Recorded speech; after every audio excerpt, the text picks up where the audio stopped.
It is safety first. We got the seatbelt. Click it. Or ticket. And I choose to click it. I just got to the top of Golconda Summit here in Nevada. Get a mile marker for you in a minute. I'm running 80. Oh, just poured myself some coffee too.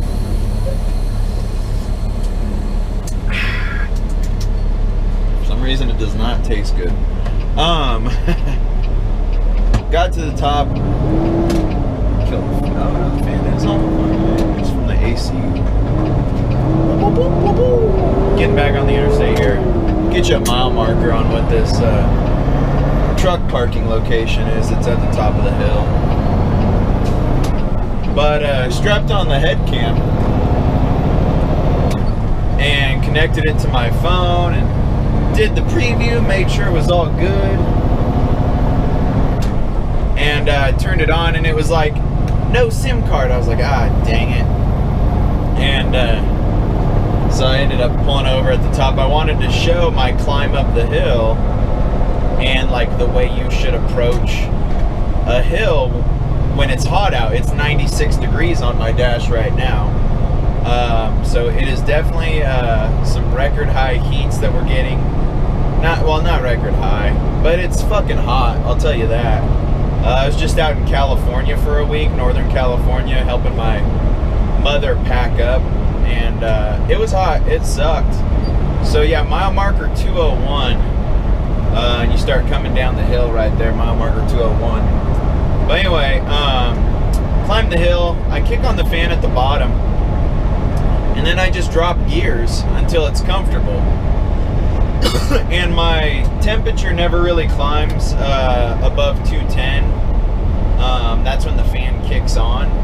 But like the entire hill, it stayed about 200, 202, 205. Then I'll put my foot in it, get it up to about 1600 RPMs.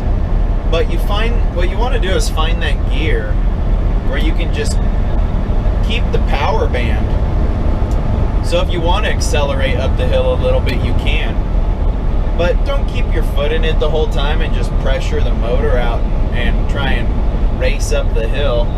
The 30 seconds that it will save you is not worth it at the end of the day on whatever stress that may put your motor through, or the temperatures that you're putting your coolant or oil temp through. Just drop a gear, 10, like I got a 10 speed, 10, 9, 8, 7. 7 feels comfortable, fans on, I'm doing 35. I can put my foot into it and climb it up to 1800 RPMs if I want, or drop out of it and just coast and cruise and chill and have 20 PSI on the boost coming through the turbo. Also, side note, new turbo, fucking spanking, baby. This thing gets it. I kept a VGT Turbo on. My first original VGT was leaking coolant through the actuator. And then it was an HE400 VE, I think. I forget. Anyway, the model was a 400. And then I got a new one, and they sent me like a 431. And that one exploded within 60 miles. I was pissed. So I got another one, and it's a 451. And I think the difference is like the compressor housings. Well, anyway, excuse me. I sent back the 431. They warrantied it out. They're like, yeah, man, something came apart from the inside of it. Sorry. Gave me my money back on it. The 451 that's slapped on there right now is running good. Life is good. Knock on wood. So anyway, yeah, we're just cooking along on I-80 here. Wanted to show you guys how to climb a hill and keep the temps good and just back out of it. Like, what's the rush? You're not racing anybody. Take care of your equipment, especially if you're an owner-operator. Like, you cannot have a company mindset in your own equipment. And, right lane closed. way up ahead, but never hurts to get over early.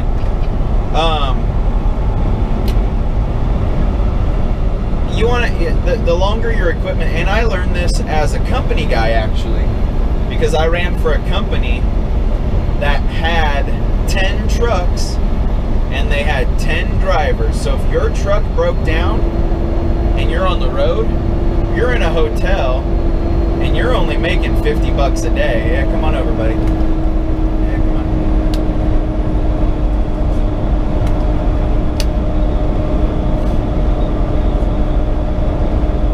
But, so I learned to take care of my equipment as a company guy. You ain't making money if you ain't rolling. And it is tenfold if you're an owner-operator compared to a company guy. Now, these mega carriers, Swift, Knight, JB Hunt, blah, blah, blah. Your truck breaks down, they'll tow it off, they'll get you a van back to the yard, and they'll put you in a different truck. No problem. Swap your shit over, hit the road. You lost your load, someone recovered it or whatever. But you're back in the truck and you're rolling at whatever they pay now, 36, 40, 52 cents a mile. But if you're an owner-operator, you need that equipment to run and maintain your equipment. That's like the biggest thing coming out here as an owner-operator. But enough of the ramblings about that. What I really wanted to get onto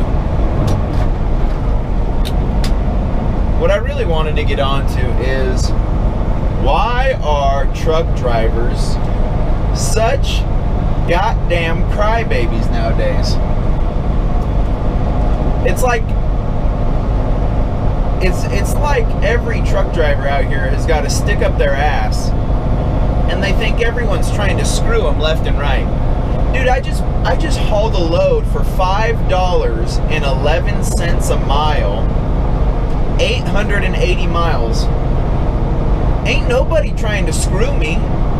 They're trying to pay me. I know what I'm worth. They know what I'm worth.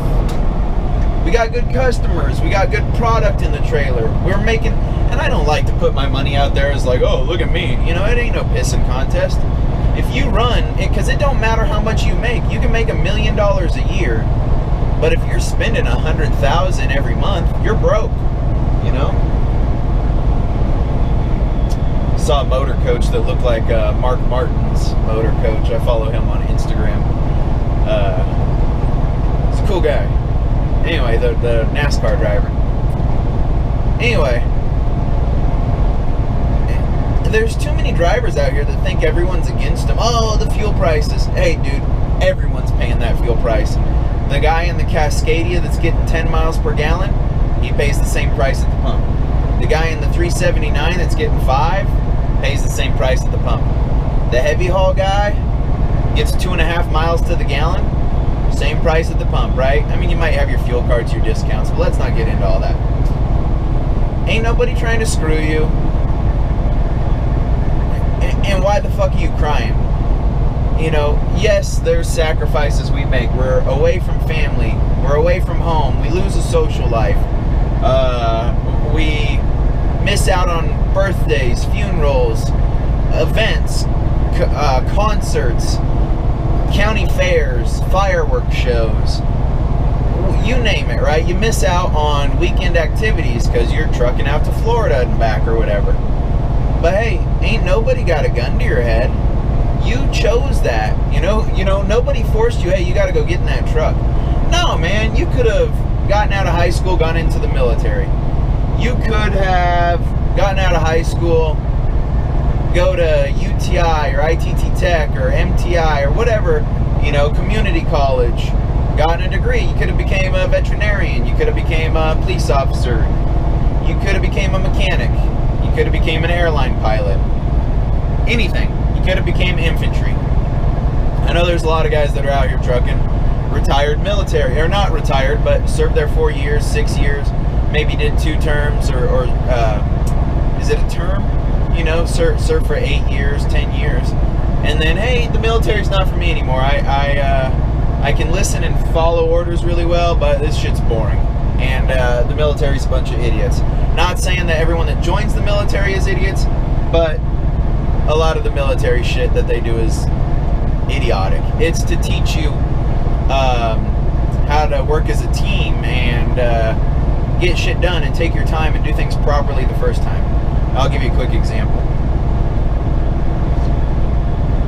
You got a raft, right? And the raft's maybe 300 pounds. You got 4 guys, and they're like, hey, you 4 guys can easily pick up this raft and carry it 3 miles down the way. But I don't want you to do that. I want you to take it apart, make 7 different trips with every single piece. So you end up doing, what, freaking 21 miles or whatever the whole day instead of 3 miles all carrying it together. I want you to take it apart, take it down there and reassemble it. And you're like, well, why would we do that? We can just lift it up and all carry it together and be done in, I don't know, an hour and a half. And they're like, no. We're the U.S. government. We're the military. We want you to take 25 hours to get this task done. That's why the military's stupid. A lot of people are like, I'm fucking done with this. So there's a lot of that repetitive idiocracy in the military. So I've heard from like every one of my friends who's joined. And they get out after 4 years. Like very few that I know. I actually only have 2 friends from high school that have joined the military and are absolutely doing 20 years. One of them is becoming a pilot and he's badass. Really cool dude. And he is definitely on the right path in the military. Listen to me, I'm just going all idiotic rambling on you. The other guy, I don't really know what he does in the military. I know he was military police for a while, but I'm sure has moved up in rank. Anyway, a lot of people, I mean, we're all, how would you say, very independent. Most people are very independent. They want to be their own boss. They want to do their own thing. That's why I became an owner-operator. I got tired of listening to idiots, man. Like, why are you doing something so stupid when you can do it easier? I quit being the slave to do your fucking stupid shit the hard way. I'm gonna take the hardest job and do it the easiest way. And it'll be the most efficient, quickest, and best way. Why? Because I'm an independent thinker and I'm smart like that. I can do that. So a lot of people join the military, they get in, they serve their 4 years, they're like, this shit's stupid, peace out. They use their GI Bill and get into school. They use their VA loan and get a good house, you know, and they live a good life after 4 years, 6 years in the military. And then they come into civilian life and they work a great career, they start their own business. So anyway, those guys, you don't see a lot of military guys being crybabies in truck driving.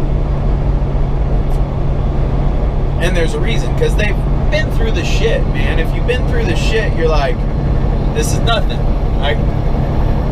Issue presents itself to me, I handle it, right? So I'm gonna give you an example. 13 minutes in, I was truck driving and I'm running from California to Colorado, Northern California. So I went up and over Donner Pass. So I'm grabbing gears, just putting along, going uphill, no problem. Boom, 32 pounds of boost when I want it. Like, life's good, the turbo's good, my temps are good, everything's cooking along good. Well, then coming down, you get up to the top of Donner Pass and there's Boreal Ski Resort at the top, and you start your descent into Truckee. And fuck, man, I'm cooking. I'm like, man, why am I not slowing down? I throw my jakes on, but my jakes are only building like 20 pounds of boost on the back pressure.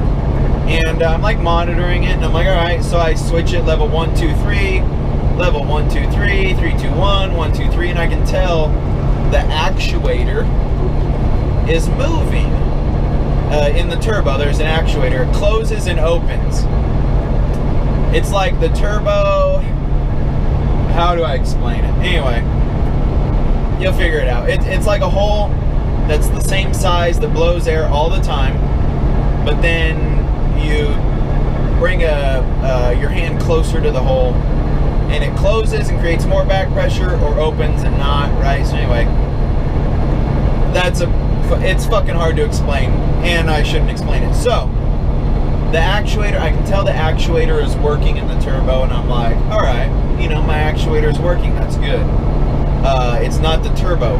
So why the hell am I not building 32 to 36 pounds of boost on my back pressure for my Jake brakes? So I start thinking about mechanical stuff as I'm going down the hill into Nevada. And I call my buddy up. I'm like, hey, remember when we swapped the cam and the roller rocker assembly and the Jake brake actuators? He's like, yeah. I'm like, dude, I can tell my turbo is working, so I have an exhaust brake portion of it, but I don't think my cylinder valves are opening up to create back pressure for my Jake brake. And he's like, oh, okay. I was like, I think something's going on with my Jake brake actuators. I'm going to pull off at the truck stop up here, the Petro, and I'm going to zip off the valve cover and see what's going on. And I think maybe one of my wires fell apart. And he's like, yeah, that sucks. Anyway, I'm bullshitting with my buddy who's a great mechanic, helps me with my truck all the time. I was like, all right, man, we'll hope for the best, you know? And so anyway, I get into Sparks, Nevada at the Petro, and I instantly pull off the valve cover, and I peek under there, and it's a mess. I'm like, fuck. Like, it looked like chewed up metal everywhere, and I'm like, something came apart. I'm pissed. Like, my heart dropped, my freaking brain just started pulsing. I was like, damn it. So I take my air cleaner off, I pull the valve cover off all the way, and I see all this junk, which is this video right now I'm gonna cut in. Like, it is covered with something that has come apart. So I see all that shit on the roller rockers. Well, I start picking it up, and it's mush. It is like plastic that has been chewed up and melted down, and I'm like, what the heck? Something. So I'm looking, and I'm looking at all the wires and the plastic casing, and I'm like, what could have come apart? Like, what the hell? So I send that video to my buddy. That's why I was irritated in the video. I was like, I can't believe it. Like, him and I were talking this week because he's in California. I was hanging out with him, and he was like, dude, you have the worst luck with that truck. I was like, yeah, but keep my head above water enough.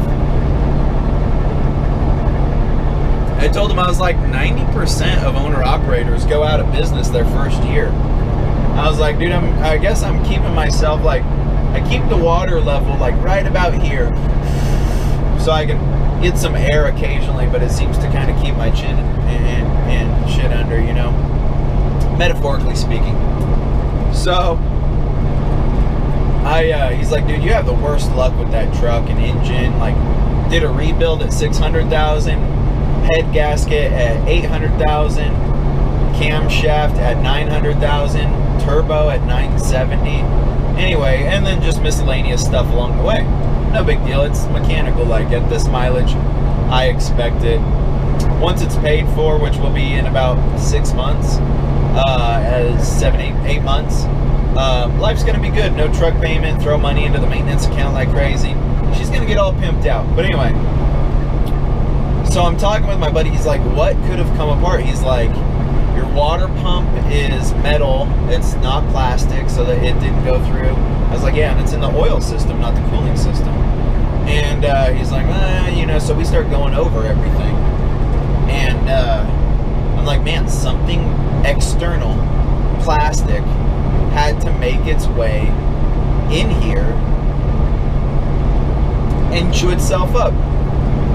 Neither of us could think it up. I was like, maybe a zip tie? Like, did we snip a zip tie and it fall into the top when we were doing the camshaft? But him and I, we're freaking on point. And so something external presented itself into my system, which sucks. So I'm trucking to Colorado right now. I was pissed off, absolutely. I'm putting it all together. I call my mom. I'm like, hey, I'm pissed off. Just wanted to talk to you for a while, make myself, you know, in a better mood. Talking to mother always helps. Mother knows best. So anyway, I explained to her what's going on and shit. So back to my point, or one of my many points that I'll circle, like Jen Psaki, I circle back to. That's a political joke. So, thank you. So, what happened was all this plastic shit in my system got into my oil feeds, and it blocked up the screen on this thing called a Jake brake actuator. And it blocked the oil pressure from opening my valves, my exhaust valves, to allow a vacuum to create the Jake brake in my engine. The turbo was working, but it can only work so much without the valves opening up on your exhaust side. And when your Jake brake is turned on, what happens is your exhaust valves stay open. When that piston goes down, it creates a vacuum. And instead of letting exhaust gases out, it's vacuum sucking them back into the engine, creating, the engine becomes this huge vacuum pump, and it slows down your drivetrain. Hopefully I explained that good enough. In my mind, I understand it completely. Well, anyway, the valves stay open due to oil pressure from the Jake brake actuators. So all that plastic gunk was getting on the screens of the Jake brake actuators, and which here's the Jake brake actuator circled in red in this picture.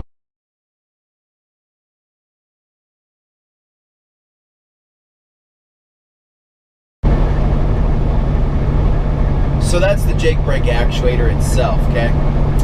So I took that apart, looked at it.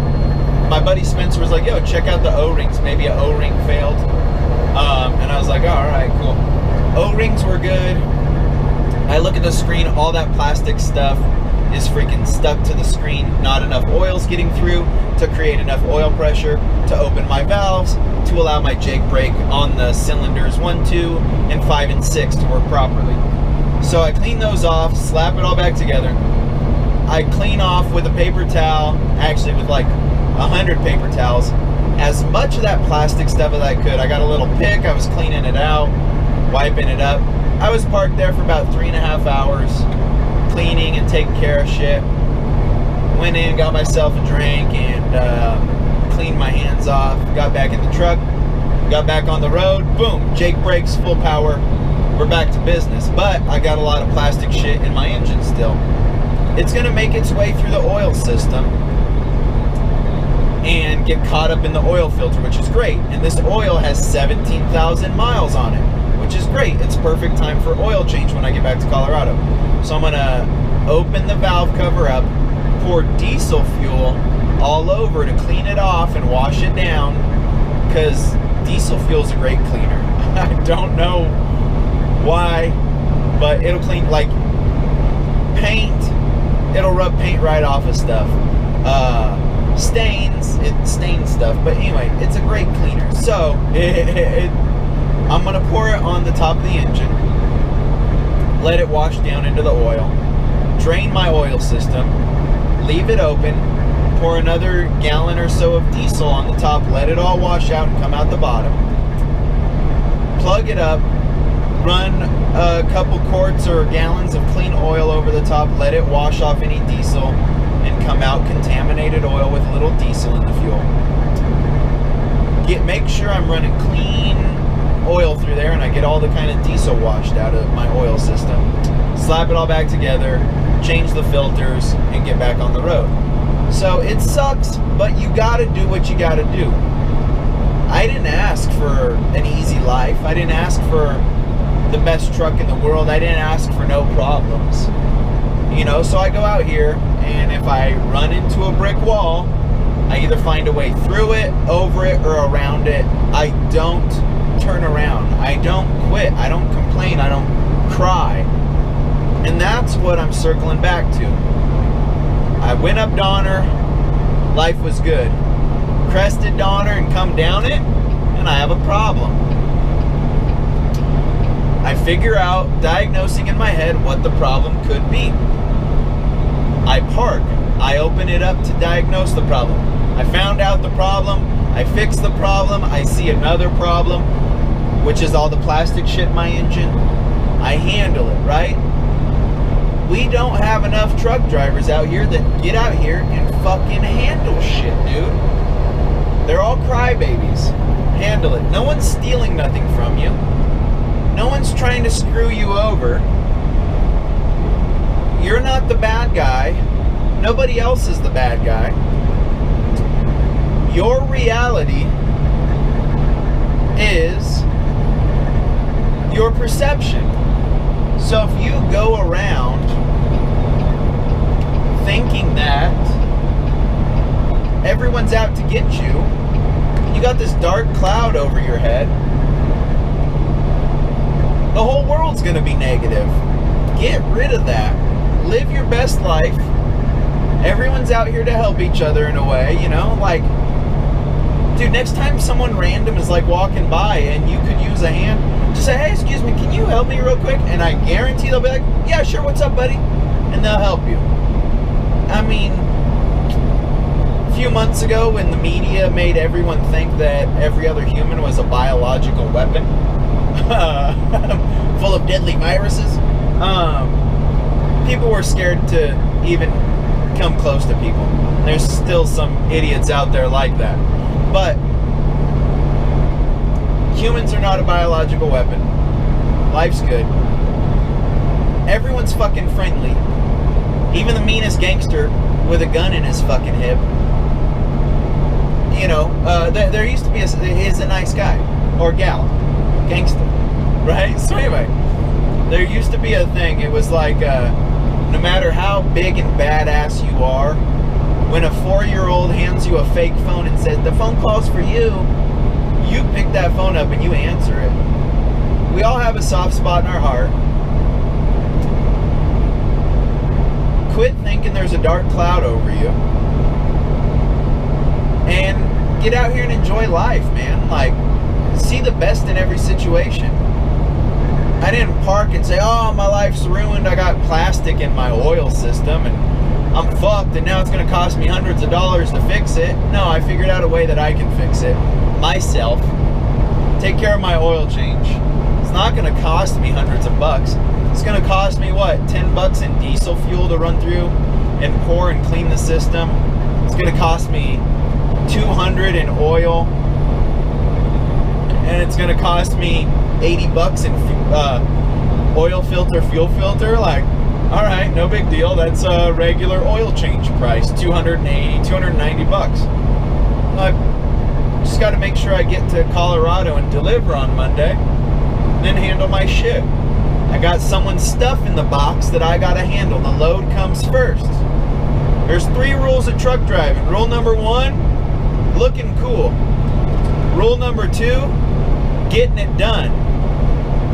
Safety third. So we handle shit, man. We're out here handling shit. Owner-operators handle shit. If you ain't handling shit, you ain't meant to be an owner-operator. I'm sorry. You gotta be, when you sign that freaking contract, your name on it, you bought that truck, you become a truck driver, very minimal.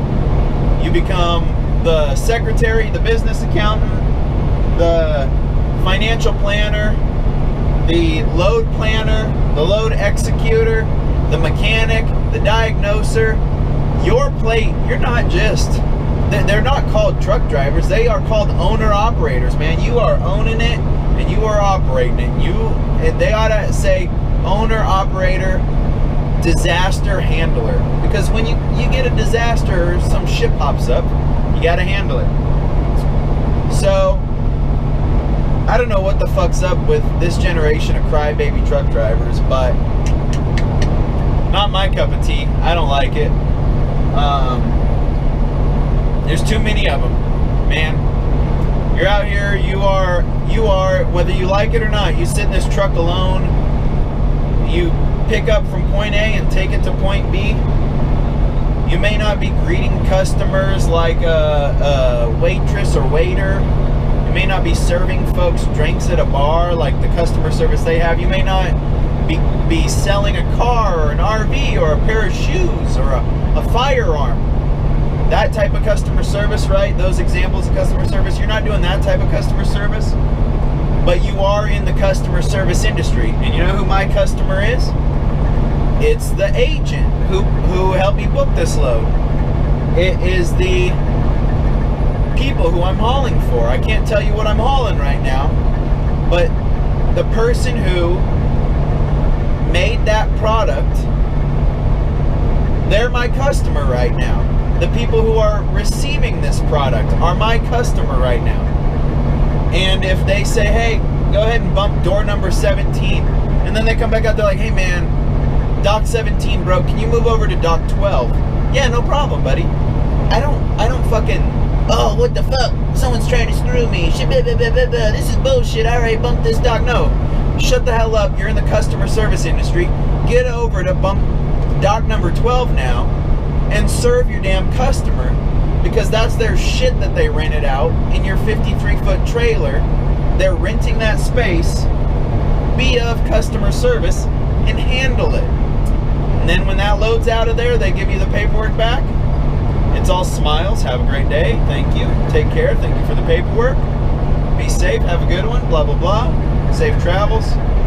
You go about your business. You're free.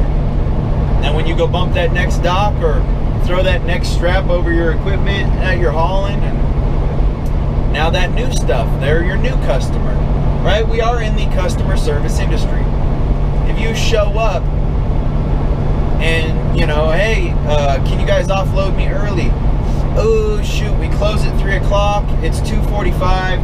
Takes about an hour to offload, man. I'm sorry, I can't pay anyone overtime to stay here. No, you're going to have to come back tomorrow. All right, no problem. Shit happens. I'm a day early or blah, blah, blah. I was running late over the mountain pass. It's cool. As long as you guys can unload me tomorrow, shit happens, right? So, as a truck driver, start being a damn truck driver, holding your chin up, being happy, being proud of what you do, being happy with the way you do things. Be of customer service. Quit thinking there's a dark cloud and everyone's out to stab you in the back. You know, just like, you know, if you're tired of paying $160 an hour to that Kenworth dealer, yes, that's the rate that they charge. It's $165 an hour at MHC Kenworth in Colorado Springs. You know why I don't go there? Because I don't like paying it. I like money in my pocket. I don't like dishing it out. That's why I handle shit myself. That's why I swap my own turbos on. That's why I do my own EGR cooler change. That's why I pulled my own valve cover off at the truck stop. That's why I carry tools to do that shit on the side of the road if I need to, because I don't like paying for that record. I don't like paying for that mechanic bill. I handle shit. If you don't like spending $165 an hour at the repair shop, buy you some fucking overalls and some tools. Get out there and fix it yourself. Learn. You got YouTube. You got guys like me out here explaining shit, teaching stuff. Don't sit in this truck and dope listen to music for 11 hours a day. Don't entertain yourself for 11 hours a day. Educate yourself. So, quit being goddamn crybabies. You're a truck driver. Take care of your health. Take care of your brain. That's where it starts, all up here in the brain. What's going on between these two ears is the most important thing. It's your reality. It's your perception. People aren't out to screw you. Have I made myself clear? Handle shit. And you know what? It sucks knowing that there's plastic rolling around my oil system right now. It sucks driving to Colorado knowing that I need to handle this and do what I gotta do. Like, I'd much rather be hanging out with my girlfriend, going miniature golfing or bowling or going to see a movie in a nice air-conditioned movie theater while it's 95 degrees out. But I still got a smile on my face because I'm in the situation I'm in. I'm sitting in a truck that I own, or I'm gonna own, you know, mine in the banks right now. I'm leased onto a great carrier that I love. I'm making good money. I'm making about what would it be? $4,082 divided by 1107. So it's like 380 a mile. I don't know what the direct math is. So I'm happy in my situation. making the money I'm making, doing what I'm doing. Before this, I made $5.11 a mile, $4,500 on 880 miles. You can do the math. I'm not lying. I'm not out here like trying. It's no pissy contest. I don't care what you make. You shouldn't care what I make. If you're making enough to pay your bills and be happy, dude, cool, good for you. So, anyway, my main point is smile through it all, you know? Even though I got shit going on in my motor, I'm smiling through it all. Even though I knew I had to swap a turbo on. That one blew up. Swap my old one back on. Swap my new one back on. Handle some shit. Like, shit happens, man. Smile through it. Enjoy the fact that you're on this side of the dirt. You are living. Tomorrow is not promised. So, be happy. Be safe. Most importantly, stay loaded.